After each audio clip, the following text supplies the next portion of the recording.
Start ako, actually ang dami ko na-start eh. Benta ako niyan before, yung churros, benta ako ng cosmetics, nagbenta ako ng sabon, nagbenta ako ng phone cases. Lahat yan nag-fail yan eh. Pero ang dala-dala ko na lang doon, nung nag-start ako nung magbenta ako ng mga mid-level na mga luxury, na mga designer bags, which is mga Tory Burch Coach, mga ganyan, mga mid-level, is yung experience. So that's the time na nag-isip ako na habang nag-work ako, magbebenta ako ng kung ano man pwede kong ibenta para kumikita ako from my salary, tapos meron din ako income from my side hustle. Hello, I'm Luan from Grind Journal, where we tell people stories behind their grind. What's your name, sir? My name is Matt Miyagawa, owner of Grandeur & Co. Can you tell us your industry and what is your brand? I sell luxury bags, jewelries, and luxury watches. Everything luxury. So yun yung business ko. Before you put up this business, what do you do in life and do you really see yourself as an entrepreneur back then?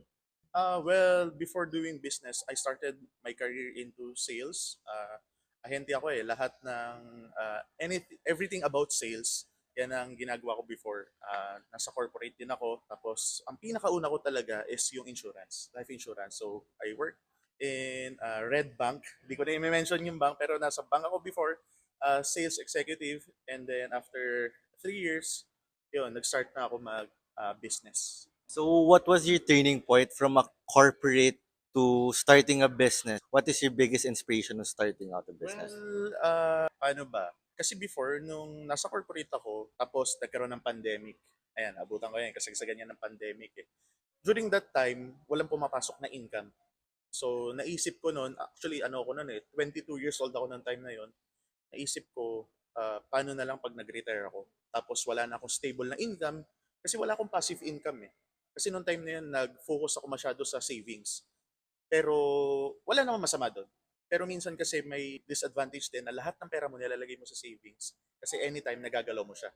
So, nung time na yun, nag-focus naman ako in putting up other sources of income. So, that's the time na nag-isip ako na habang nag-work ako, magbebenta ako ng kung ano man pwede kong ibenta para kumikita ako from my salary, tapos meron din ako income from my side hustle. So, yun. So, pandemic is really a turning point. How long are you in the industry? Ngayon, mga ano na, 4 years na. 4 years na rin. Pero yun, 4 hard years yun. Hindi siya naging madali. Kasi syempre kapag nag-start ka ng business, hindi naman yan yung ano eh, nandyan agad yung result. Syempre, ah, parang you need to go through the process, di ba?